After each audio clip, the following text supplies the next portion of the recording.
Vamos então dar início à 26ª lição deste curso de Meteorologia. Vamos abordar os seguintes tópicos. Vamos falar, como se recordam, estávamos a fazer um pequeno intervalo de física da atmosfera para rever alguns conceitos importantes de matemática. Estávamos a fazer uma pequena digressão matemática. Na última lição, nós revimos em que consiste o teorema de Gauss, o conceito de divergência de um campo vetorial. Vimos que a divergência de um campo vetorial é um campo escalar que em cada ponto representa a contribuição do campo vetorial para o seu fluxo através de uma superfície fechada. Ou seja, se nós tivermos o campo da divergência, se tivermos um volume V encerrado por uma superfície S, então o valor médio da divergência dentro desse volume vezes o volume é o fluxo do campo vetorial através da superfície S. Vimos ainda que um campo vetorial com divergência nula se diz solenoidal e, por consequência, um campo solenoidal é um campo para o qual o fluxo através de qualquer superfície fechada é identicamente nulo. Vamos hoje falar do teorema de Stokes e suas consequências. Depois falaremos do teorema de Helmholtz. Faremos uma aplicação a campos bidimensionais. E, finalmente, regressaremos à meteorologia para falar de divergência e movimento vertical. Vamos falar da equação da divergência e da equação de balanço e, em seguida, iniciar o estudo da vorticidade e circulação.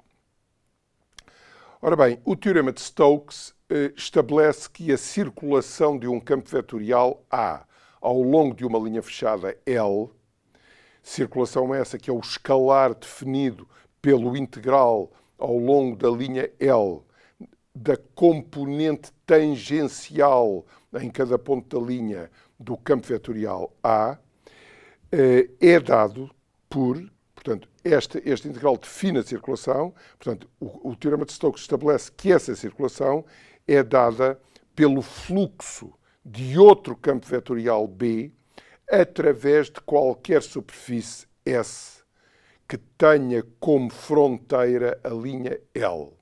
Por consequência, a circulação, cuja definição é o integral ao longo da linha fechada de A interno T dl, onde T é o versor da tangente à linha L em cada ponto, portanto, A interno T é a componente de A ao longo da tangente, dizia eu, essa circulação é dada pelo integral de superfície de outro campo do fluxo, é dado pelo integral de superfície da componente normal em cada ponto da superfície de outro campo vetorial B.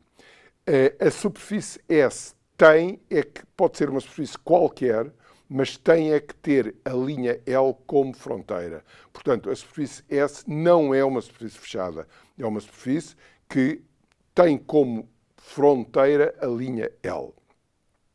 E para que esta igualdade seja verdadeira, os versores T e N têm de estar relacionados pela regra do saca-rolhas ou regra da mão direita. Isto é, se nós tivermos um saca-rolhas a rodar segundo T, ele progride segundo N. Ora bem, este é o teorema de Stokes. Portanto, o teorema de Stokes relaciona a circulação com um fluxo de outro campo vetorial B. Ora bem, a circulação de A com o fluxo de B. Claro que B tem que estar relacionado com A e, por definição, B é o rotacional de A. Ou seja, em cada ponto do espaço, o vetor B é o rotacional de A ou, como os ingleses lhe chamam, o curl de A. Ora bem, um campo vetorial para o qual o rotacional seja identicamente zero, diz-se um campo irrotacional ou lamelar. Neste caso, se A é irrotacional, então isso significa que a circulação de A ao longo de qualquer linha fechada é nula. Portanto, Dito ainda de outra maneira, o teorema de Stokes afirma, portanto, que a circulação de A ao longo de L é o fluxo do rotacional de A através de qualquer superfície que tenha L por fronteira. Portanto, o rotacional de um campo vetorial é, pois, a medida pontual da circulação desse campo vetorial. Ou seja, se nós tivermos um valor médio da componente do rotacional ortogonal a uma superfície S, ao longo dessa superfície, e multiplicarmos esse valor médio pelo valor da superfície, pelo valor da área dessa superfície, então esse produto do valor médio da componente normal do rotacional pela área é a circulação ao longo da linha L, fronteira de S. Se L for uma linha plana fechada, S pode ser a parte do plano limitada pela linha L. E, por consequência, o integral em S, portanto, o integral nessa zona do plano limitada por L, da componente do rotacional ortogonal ao plano, é igual, uma vez multiplicada pelo valor de S, ao valor da circulação de A em torno da linha L. Por consequência, isto significa que se nós tivermos uma linha L, uma linha fechada L, assente num plano, a circulação de um campo vetorial ao longo de L é o fluxo da componente do rotacional ortogonal ao plano através da superfície limitada pela linha L. Demonstra-se que em coordenadas cartesianas ortogonais, se A1, A2 e A3 forem as componentes do campo vetorial A, então o campo vetorial rotacional de A tem por componentes estas quantidades que estão entre parênteses. Portanto, a componente I, o componente X, envolve as componentes 2 e 3 do campo vetorial, dA3 dx2 menos dA2 dx3. A componente Y do rotacional envolve as componentes X e Z, dA1 dx3 menos dA3 dx1, e a componente Z do rotacional de A envolve apenas as componentes X e Y do campo vetorial A e é dada pela diferença dA2 dx1 menos dA1 dx2. Por consequência, as componentes do rotacional envolvem as derivadas parciais das componentes do campo vetorial A. Noutros sistemas de coordenadas, as expressões da divergência e do rotacional são mais complicadas. Bom, em coordenadas cartesianas ortogonais, nós já falámos do operador nabla, bom, e então é fácil verificar que a divergência do campo vetorial A é o produto interno de nabla pelo vetor A em cada ponto. E o rotacional do campo vetorial A é o produto externo do operador nabla com o vetor A. Por consequência, nabla interno A é a divergência de A em coordenadas cartesianas ortogonais, nabla externo A é o rotacional de A em coordenadas cartesianas ortogonais. Claro que nada nos impede de usar a notação que envolve o operador nabla em qualquer sistema de coordenadas, já sabendo, no entanto, que é apenas uma notação. Não se trata de as expressões de div e de rot de A terem o aspecto que têm em coordenadas cartesianas ortogonais.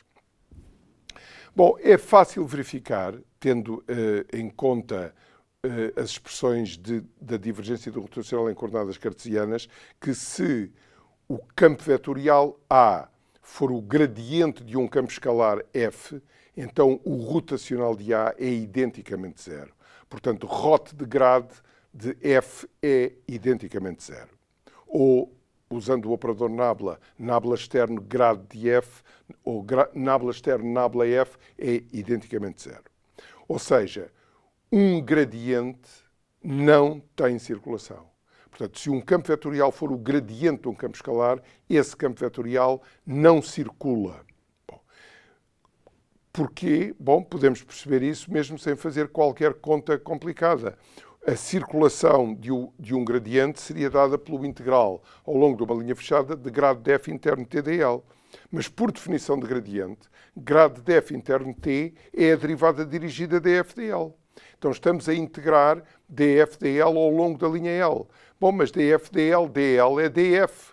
Então, estamos a integrar uma diferencial exata, sendo que o ponto origem e o ponto de extremidade do campo de integração são o mesmo ponto e, por consequência, a diferença entre os valores da função nesses pontos é nula. Da mesma forma, se o campo vetorial A for o rotacional de outro campo vetorial B, então a divergência de A é identicamente nula. Ou seja, div de rot de B é identicamente zero. Ou, usando o operador nabla, nabla interno, nabla externo B é identicamente zero. Dito de outra maneira, o rotacional de um campo vetorial não tem fluxo através de nenhuma superfície fechada. O fluxo é identicamente zero.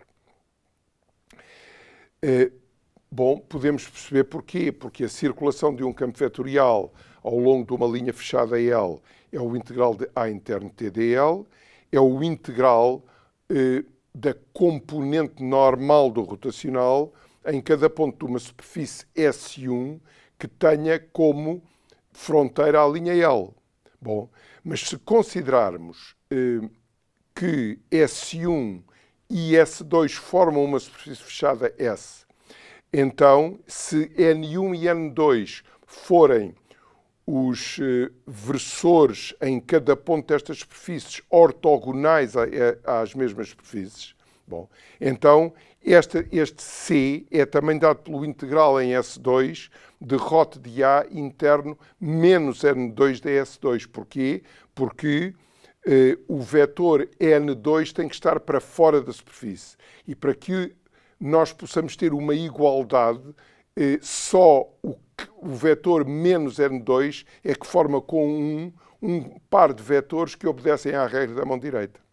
Bom, então, o teorema de Stokes implica, portanto, que o integral em S1 de rot de A interno N1 de S1 é igual a menos o integral em S2 de rot de A interno N2 de S2.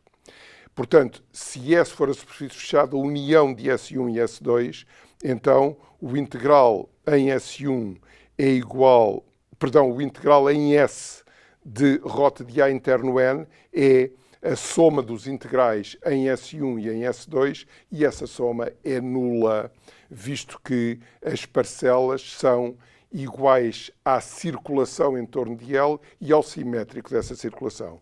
E, por consequência, isto mostra que o fluxo do rotacional de A através da superfície fechada S, união de S1 e S2, é identicamente zero. Portanto, em síntese e muito rapidamente, podemos dizer que um gradiente é irrotacional, portanto, não tem circulação, e que um rotacional é solenoidal, portanto, não tem fluxo através de nenhuma superfície fechada. Ora bem, vejamos então, se A é o gradiente de F, então acabamos de ver que rot de A é identicamente zero. E a pergunta é, será a recíproca verdadeira? Isto é, se A é irrotacional, poderemos concluir que A é o gradiente de um campo escalar φ? Bom, a resposta a esta pergunta é afirmativa. Portanto, se rot de A é igual a zero, então podemos concluir que A é o gradiente de um campo escalar φ. Claro que este campo escalar só está definido a menos de uma constante. Não é o único. Está definido a menos de uma constante. Claro que a resposta é afirmativa dentro de certas condições postas na demonstração do teorema que nós não estamos a referir aqui. Da mesma forma, se A é o rotacional de B, sabemos que a divergência de A é zero. Então podemos concluir que, reciprocamente, se a divergência de A é zero, A é o rotacional de um campo vetorial psi. A demonstração deste teorema recíproco tem que se fazer, e é feita sob determinadas condições que não estamos aqui a mencionar. Bom, mas notem que este campo psi, também não é único. Está definido a menos de um gradiente de um campo escalar. Bom, então como psi está definido a menos de um gradiente, não a menos de uma constante, mas a menos de um gradiente, nós podemos impor a psi condições adicionais. E o que normalmente se faz é impor a condição adicional de que, uma vez que este campo vetorial psi não é único, que nós nos vamos limitar a campos psi solenoidais, portanto com divergência nula. Esta condição que é possível impor ao campo psi é uma condição dita de escala, ou, como os ingleses dizem, é uma condição de gauge, ou os franceses, uma condição de jauge. Portanto, nós, uma vez que psi não é único, podemos limitar-nos aos campos psi solenoidais. Ora bem, agora, se nós tivermos um campo escalar f, o campo grade de f é um campo vetorial e este campo grade de f tem uma divergência div de grade de f, que é outro campo escalar. E este campo escalar div de grade de f designa-se pelo Laplaciano de f. E prova-se que em coordenadas cartesianas ortogonais, o Laplaciano de f é a soma das segundas derivadas de f em ordem a cada uma das coordenadas. Portanto, o Laplaciano de f em coordenadas cartesianas ortogonais é d2f dx2 mais d2f dy2 mais d2f dz2. Claro que, noutros sistemas de coordenadas, a expressão do Laplaciano é mais complicada. Repare-se, o gradiente, a divergência e o rotacional e o Laplaciano são campos cuja definição não depende de nenhum sistema de coordenadas. Em coordenadas cartesianas ortogonais, eles assumem formas relativamente simples. Noutros sistemas de coordenadas, os mesmos campos assumem formas um pouco mais complicadas. Mas o que eu queria referir é que todos estes campos têm uma definição que não depende de nenhum sistema de coordenadas. Prova-se ainda que num ponto do espaço P, onde o valor do campo escalar f é f índice P, o Laplaciano é dado pelo produto de uma constante positiva k pela diferença f médio menos f no ponto P, onde f médio é o valor médio desse campo escalar na vizinhança do ponto P. Portanto, se o valor médio f barra coincidir com o valor pontual, portanto, se f for um campo homogéneo, então o Laplaciano de f é identicamente zero. Caso contrário, o Laplaciano, nesse ponto, é diferente de zero. Ora bem, portanto, o Laplaciano é uma medida pontual da heterogeneidade de um campo escalar. Se em coordenadas cartesianas A for o campo vetorial A1i mais A2j mais A3k, então o Laplaciano deste campo vetorial é o campo vetorial cujas componentes são os Laplacianos das componentes do campo A. Portanto, Laplaciano de A em coordenadas cartesianas é o Laplaciano de A1i mais o Laplaciano de A2j mais o Laplaciano de A3k. Utilizando o operador nabla, é fácil verificar que eu posso escrever em coordenadas cartesianas ortogonais que o Laplaciano de f é nabla interno nabla f, ou seja, nabla quadrado f, visto que nabla interno nabla é o quadrado do operador nabla.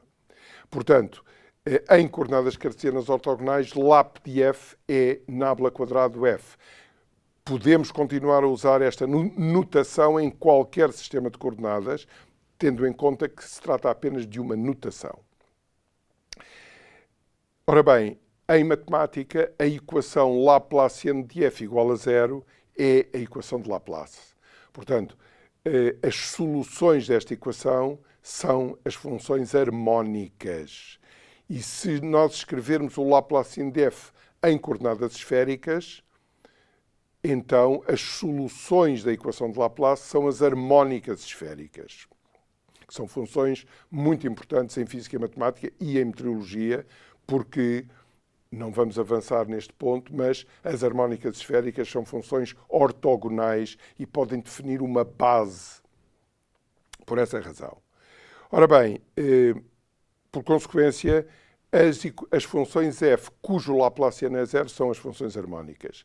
Se a equação Laplaciano de f igual a g é a equação de Poisson, portanto, nesta equação, g é uma função conhecida, é um campo escalar conhecida, e f é a incógnita da equação. Portanto, queremos obter as funções f cujo Laplaciano em cada ponto é dado pelo valor de g nesse ponto. Trata-se da equação de Poisson. Ora bem, vamos agora a um teorema muito importante da física matemática, importante em meteorologia, importante em eletromagnetismo, que é o teorema de Helmholtz. Bom, e, mais uma vez, de uma forma muito simples, sem rigor matemático, o que o teorema de Helmholtz diz é que qualquer campo vetorial A pode escrever-se como a soma de dois campos vetoriais A índice R e A índice D, tais que A índice R é solenoidal e A índice D é irrotacional. Ou seja, A pode escrever-se como a soma vetorial de AR com AD, sendo que toda a divergência de A está no campo AD e todo o rotacional de A está no campo AR. Portanto, qualquer campo vetorial é a soma de um campo solenoidal e de um campo irrotacional. Ora bem, portanto, é esta a conclusão. Qualquer campo pode compor-se na soma de um campo solenoidal e de um campo irrotacional. Bom, mas, tendo em conta o que acabámos de ver, se div de AR é zero, então AR é o rotacional de um campo vetorial psi, impondo a condição de escala de que div de psi é zero. Por outras palavras, ainda adicionalmente, se rotacional de AD é zero, então AD é o gradiente de um campo escalar φ. E, por consequência, nós podemos escrever, de acordo com o teorema de Helmholtz, para qualquer campo vetorial A, posso escrevê-lo como a soma de rotacional de psi com grade de φ, sendo que a divergência de psi é zero. Ora bem, a este campo vetorial psi dá-se o nome de potencial vetor e ao campo escalar φ dá-se o nome de potencial escalar. Bom, por consequência, nestas condições, todo o rotacional de A, portanto, toda a capacidade de circulação de A está no campo AR e, portanto, o rote de A é o rote de AR é o rote de psi e, por consequência, o rote de A é o rote de psi e, por uma identidade que se demonstra no cálculo vetorial, rote é o grade div menos lap. E como div de psi é zero, concluímos que o rotacional de A é menos o Laplaciano do campo vetorial psi. Por outro lado, a divergência de A é a divergência de AD, é a divergência de grade de psi, ou seja, é o Laplaciano de φ. Por consequência, de acordo com o teorema de Helmholtz, se eu tenho um campo vetorial A, posso escrevê-lo como rote de psi mais grade de φ, com div de psi igual a zero, e rote de A é menos Laplaciano de psi, e div de A é Laplaciano de φ. Bom, aqui está, rote de A menos Laplaciano de psi, div de A Laplaciano de φ. Portanto, reparem, se o A for conhecido, por diferenciação, podemos obter o campo do rotacional e o campo da divergência desse campo vetorial.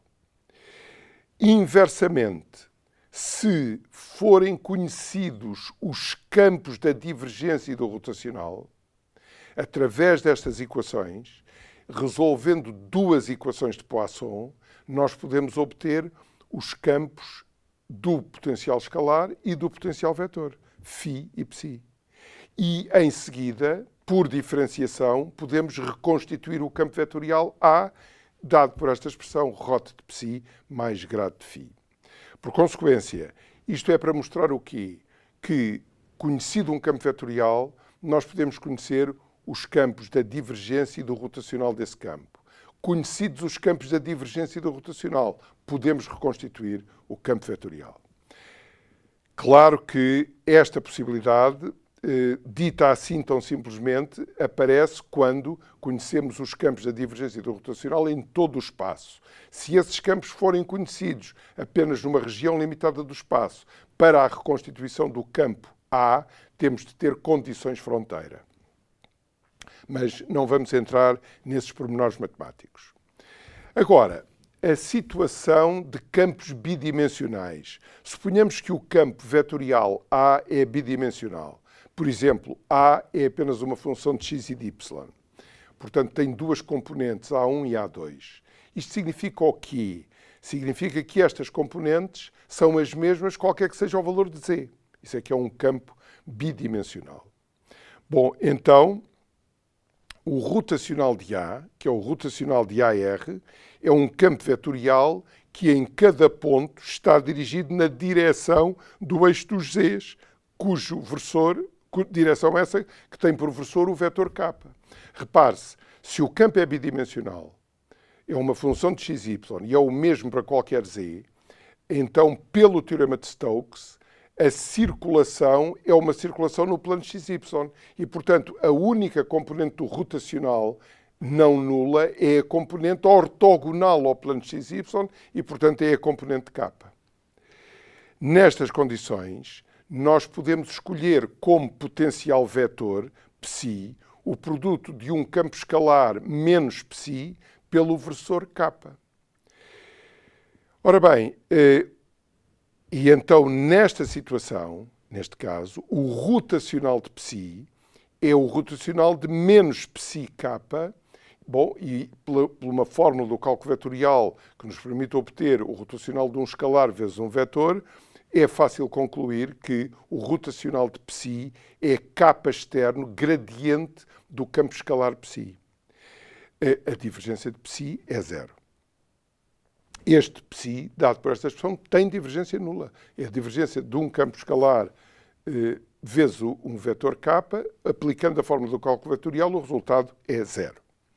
Portanto, nestas condições, o campo bidimensional é dado por k externo grado de psi mais grado de φ, onde psi e φ são campos escalares que só dependem de x e de y.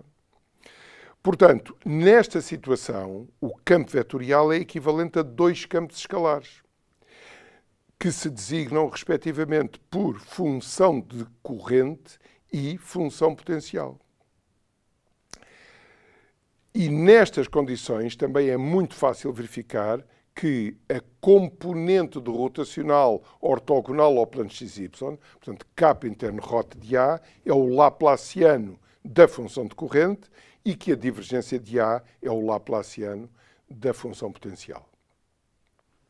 Claro que nestas condições, a única componente não nula do rotacional é a componente k, que é o laplaciano da função de corrente.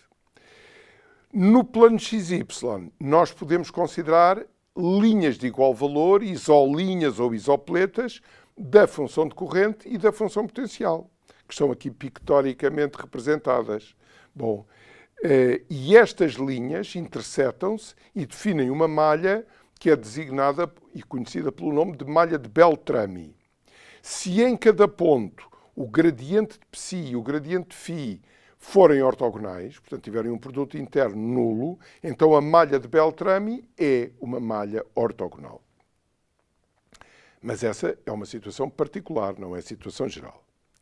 Bem, se o campo A for irrotacional ou lamelar, então o laplaciano de psi é zero e psi é uma função harmónica. Se o campo A for solenoidal, o laplaciano de φ é zero e φ é também uma função harmónica. Se o campo A for simultaneamente irrotacional e solenoidal, então a função de corrente e a função potencial são ambas funções harmónicas. Completada esta digressão matemática, vamos agora tratar dos campos da divergência e do movimento vertical na atmosfera. Bom, então nós vamos começar pelo considerar uma partícula cilíndrica de ar, cuja massa é o volume vezes ρ, e o volume é dado por ΔA vezes ΔH, onde ΔA é a área de uma secção horizontal e ΔH a espessura desse cilindro, dessa partícula. Se diferenciarmos logaritmicamente a expressão anterior, isto é, se tomarmos logaritmos para converter o logaritmo de ΔM numa soma de logaritmos e em seguida diferenciarmos, tendo em conta que ΔM é uma constante, visto que é a massa de uma partícula, bom, então obtemos esta expressão div horizontal de V mais dW dz igual a 1 sobre ΔA ddt de ΔA mais 1 sobre ΔH ddt de ΔH. Evidentemente que estamos a usar a equação da continuidade, visto que 1 sobre ΔM ddt de ΔM é zero por conservação da massa da partícula. E 1 sobre ρ dρ dt é dado pela divergência tridimensional da velocidade e daí esta igualdade. Bom, mas, pelo teorema de Gauss, a divergência horizontal de V é a variação relativa da extensão que ΔA ocupada pela partícula. Portanto, a divergência horizontal de V é a variação relativa da área horizontal, pelo teorema de Gauss. E, consequentemente, dW dz é a variação relativa da espessura da partícula. Ou seja, na expressão de cima, a divergência horizontal de V é o primeiro termo do segundo membro e dW dz é o segundo termo do segundo membro. Bom, em geral, na escala sinótica, a divergência horizontal e a dW dz têm sinais opostos. Bom, implicando que a divergência tridimensional é de uma ordem de grandeza inferior às ordens de grandeza de cada parcela, div horizontal e dW dz. Bom, com efeito, nós já tínhamos verificado na análise de escala da equação da continuidade, feita há algumas lições atrás, que a atmosfera é quase incompressível. Portanto, a divergência tridimensional é muito pequena, na escala sinótica. Ora bem, então, isto significa, portanto, que divergência horizontal é acompanhada por contração vertical e convergência horizontal é acompanhada por estiramento vertical. Visto que a soma dos dois termos do segundo membro, que é a divergência tridimensional, é muitíssimo pequena, é praticamente zero. Ora bem, como o solo limita a atmosfera, então o efeito da divergência ou da convergência horizontais deve ser um efeito cumulativo. E, por consequência, o nível de máximo da velocidade vertical descendente deve ser aquele nível em que a divergência do movimento horizontal é nula. Da mesma maneira, o nível de máximo da velocidade vertical ascendente é também aquele nível em que a divergência do movimento horizontal é nula. Portanto, se nós temos uma camada onde a todos os níveis há convergência horizontal, esse efeito cumulativo termina quando se atinge o nível em que a divergência horizontal é nula. E é nesse nível que a dW dz é zero e é, portanto, nesse nível que a velocidade vertical W tem um máximo positivo ou negativo. Ora bem, a divergência horizontal pode exprimir-se em coordenadas naturais, Sn. Nós já vimos que para movimento horizontal sobre a esfera o vetor V é o seu módulo V escalar vezes o forçor da tangente. Já vimos que Em coordenadas naturais, o gradiente horizontal é este operador e, assim, a divergência horizontal é V divergência de ET mais ET interno gradiente horizontal de V. E agora vamos calcular a divergência e o gradiente utilizando este operador em coordenadas naturais.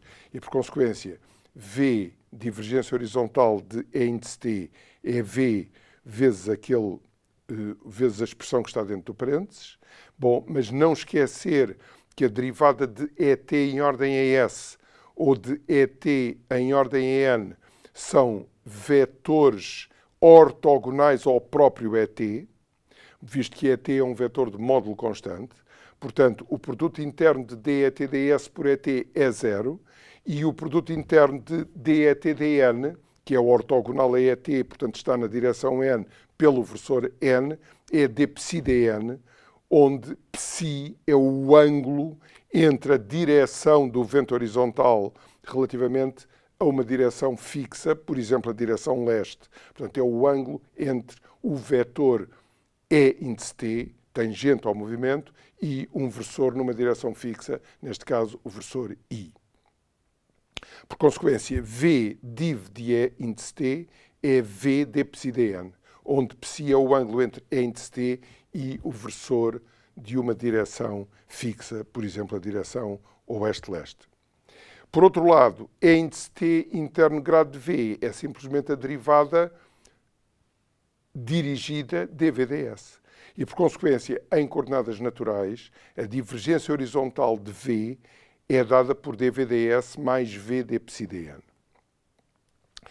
dvds é a divergência longitudinal, portanto, a divergência ao longo do movimento, positiva quando o módulo da velocidade aumenta na direção do movimento ao longo da linha de corrente.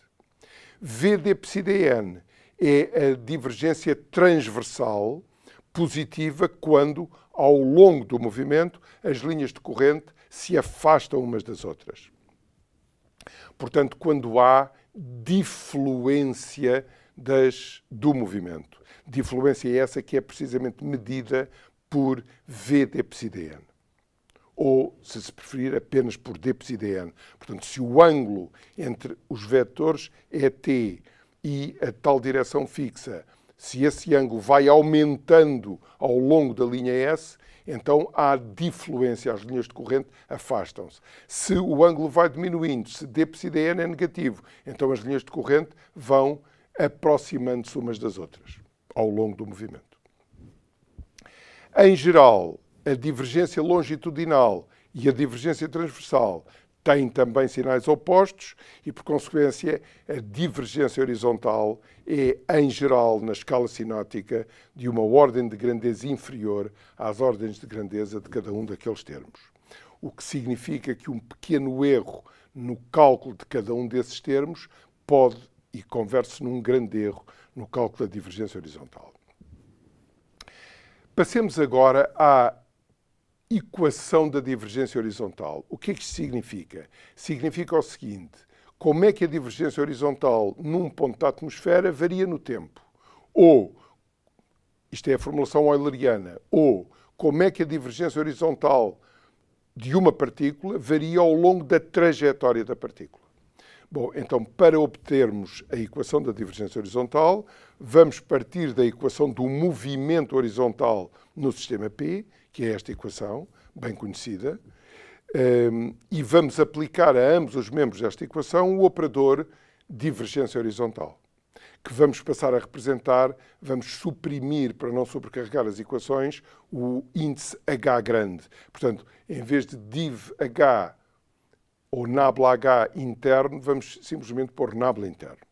Bom, e então, designando a divergência horizontal pelo símbolo delta, ao aplicar o operador div horizontal à equação do movimento, obtemos esta equação que está aqui.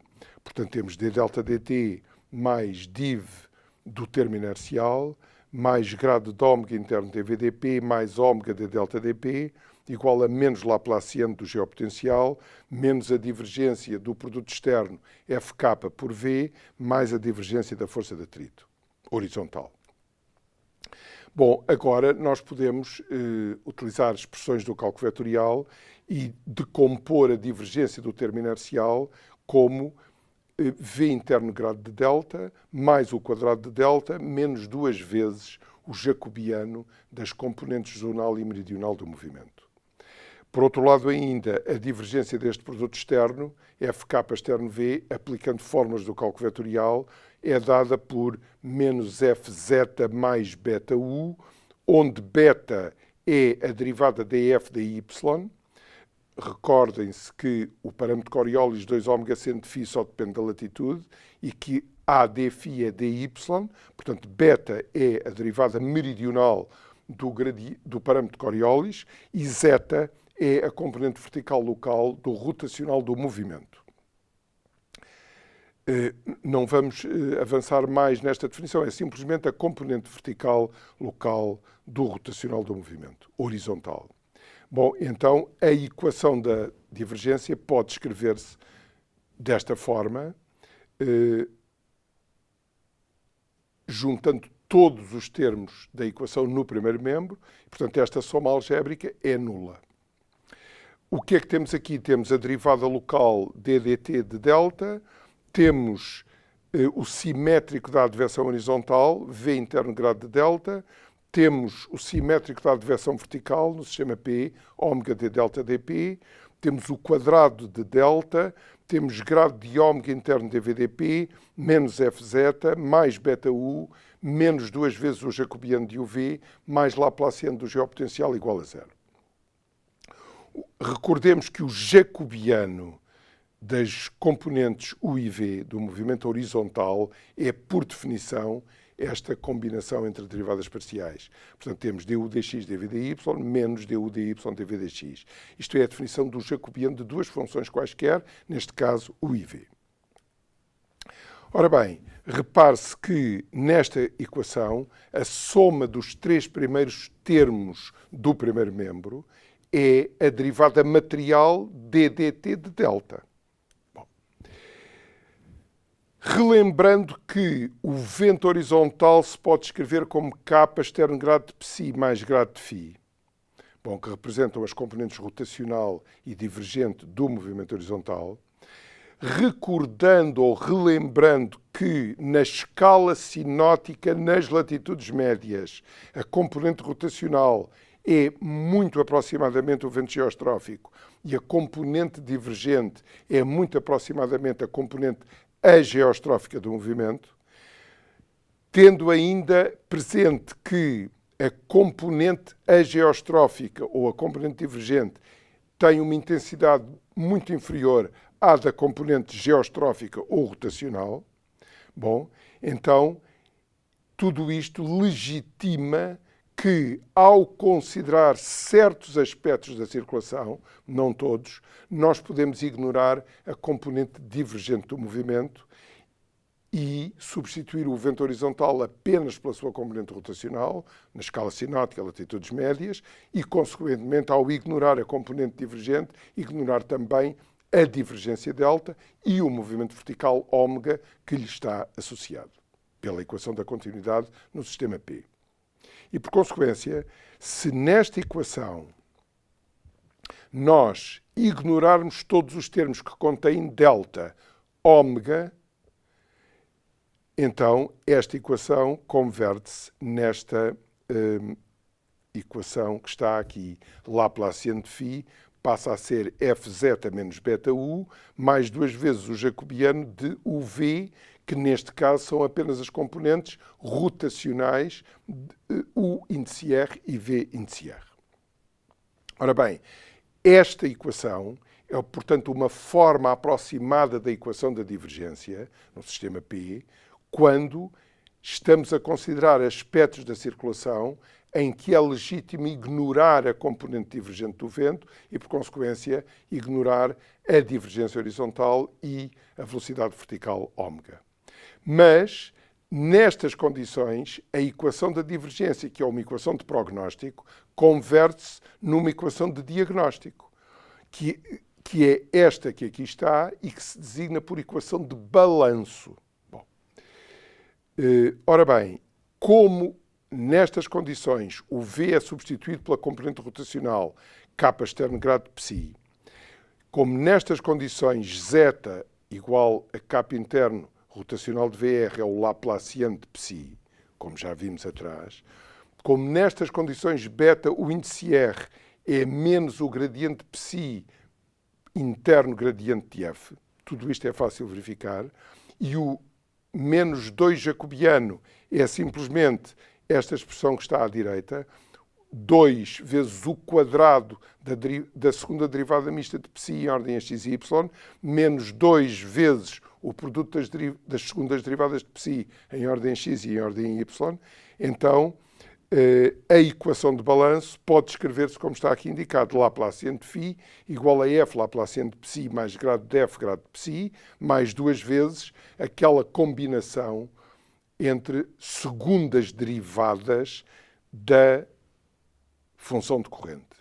Nós estamos a utilizar, nesta notação das segundas derivadas, estamos a usar a representação de Monge, a chamada notação de Monge para as segundas derivadas. Portanto, psi índice xx é d2 psi dx2. Psi índice xy é d2 psi dx dy e assim sucessivamente. Ora bem, os dois primeiros termos do segundo membro podem combinar-se apenas na divergência de f grado de psi. Então, vamos perceber melhor agora porque o nome de equação de balanço. Já vimos que é uma equação de diagnóstico. Portanto, é uma equação que estabelece uma relação entre diferentes campos em qualquer ponto da atmosfera, em qualquer instante. E quais são os campos que estão, então, em balanço, que estão relacionados por esta equação? São os campos φ e psi.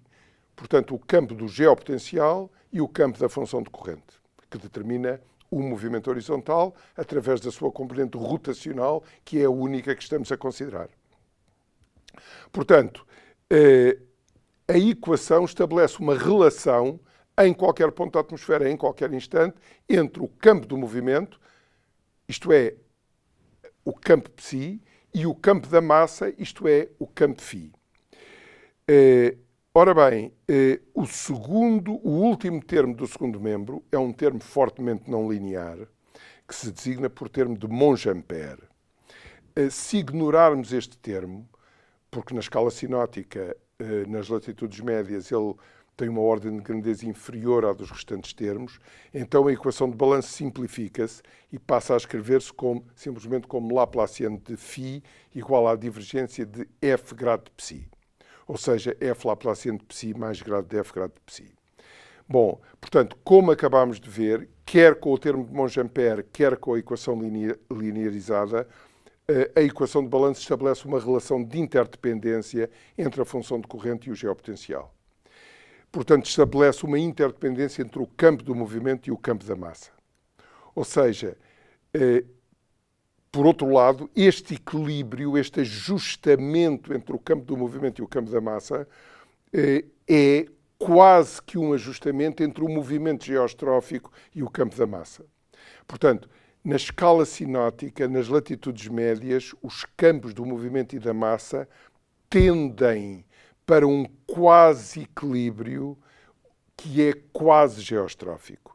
E este processo de ajustamento entre os dois campos designa-se por ajustamento quase geostrófico. Portanto, nas latitudes médias, na escala sinótica, o campo do movimento e o campo da massa tendem para este equilíbrio.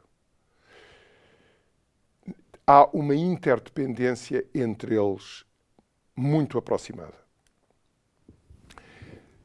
Ora bem, vamos passar agora ao estudo da circulação e da vorticidade. O que é a vorticidade? A vorticidade é o rotacional da velocidade. Ou seja, nós já falámos em rotacionais de campos vetoriais, mas quando o campo vetorial é o campo do movimento, é o campo da velocidade, então o seu rotacional tem um nome específico que é o campo da vorticidade. Trata-se, portanto, de um campo vetorial. E já vimos que a vorticidade é a medida pontual da capacidade de circulação de um fluido. Como na escala sinótica o movimento é predominantemente horizontal, A componente da vorticidade dominante é a componente vertical local. Como a velocidade absoluta, a velocidade para um observador inercial, como já vimos, é a velocidade para um observador ligado à Terra, a velocidade relativa v, mais a velocidade de transporte, nós podemos concluir que a componente vertical local da velocidade absoluta é a soma das componentes verticais locais da velocidade relativa e da velocidade de transporte. Bom, se designarmos o campo K interno ROT de VA por eta, vorticidade absoluta, o campo K interno ROT de V, velocidade relativa, por zeta, vorticidade relativa, e por zeta índice T, a componente vertical local do rotacional da velocidade de transporte, zeta índice T designa-se por vorticidade de transporte, então facilmente se verifica que eta é zeta mais F. Portanto, a partir de agora, quando falarmos de vorticidade, nós não estaremos a referir-nos ao campo vetorial rotacional da velocidade, mas sim apenas à componente vertical local em cada ponto da atmosfera desse campo vetorial. E podemos falar da velocidade relativa, então falamos da vorticidade relativa, podemos falar da velocidade absoluta e falaremos da vorticidade absoluta, e podemos falar da da velocidade de transporte e da vorticidade de transporte, zeta-t. Bom, mas como a velocidade de transporte é ômega externo R, o rotacional de VT é o rotacional de ômega externo R, onde ômega é um vetor constante, e por consequência, aplicando a fórmula do cálculo vetorial que nos dá o rotacional de um produto externo, facilmente se verifica que, quando consideramos essa expressão, que é um campo vetorial, e fazemos o produto interno por K, ficamos apenas com 2 ômega seno de φ. Ou seja, a vorticidade de transporte é em cada ponto o parâmetro de Coriolis, nesse ponto, 2 ômega seno de φ. E, por consequência, eta igual a zeta mais zeta-t pode escrever-se como eta igual a zeta mais f. Ou seja, a vorticidade absoluta é a vorticidade relativa mais a vorticidade de transporte, que não é senão o parâmetro de Coriolis. Mas, repito, ao falar destas 3 vorticidades, nós estamos a falar apenas, não estamos a falar de campos vetoriais, mas estamos a falar apenas das componentes segundo a vertical local desses campos vetoriais. Portanto, eta, zeta e f são componentes de campos vetoriais segundo a vertical local em cada ponto da atmosfera. Em coordenadas esféricas, a vorticidade relativa é não apenas dv dx menos du dy, como seria em coordenadas cartesianas ortogonais, tendo em conta a expressão do rotacional de que falámos atrás, mas como não estamos em coordenadas cartesianas, há um termo adicional que é o tangente φ sobre A. Mas como já vimos, dado que A, o raio médio do globo, é da ordem de 10 à sétima metro, se estivermos para latitudes inferiores a 70 graus norte, esta correção, o tangente φ sobre A, pode ignorar-se e, portanto, nessa situação, zeta é aproximadamente dada por dv dx menos du dy. O que vamos fazer numa próxima lição é relacionar circulação com a vorticidade do movimento horizontal, não com o campo vetorial da vorticidade, mas com as componentes segundo a vertical local da vorticidade. Vamos falar dos teoremas de Kelvin, que é o teorema da circulação para um fluido barotrópico, e do teorema de Bjerknes, que alarga o teorema de Kelvin para fluidos baroclínicos e em referenciais não inerciais. Depois vamos falar da equação da vorticidade nos sistemas Z, P e θ. equação da vorticidade, isto é, equação de evolução de zeta ou de eta, vamos ver que existe um constrangimento integral para a vorticidade, leia-se componente vertical local, e vamos considerar formas aproximadas da equação da vorticidade que sejam consistentes com este constrangimento integral.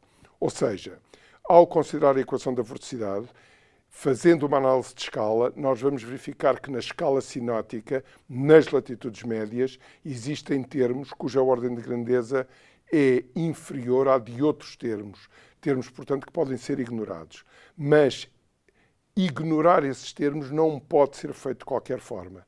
Nós temos que o fazer continuando a manter o constrangimento integral para a vorticidade. Caso contrário, estamos a ter equações aproximadas da vorticidade que contêm fontes ou sumidores espúrios de vorticidade. Isto é, sem contrapartida física.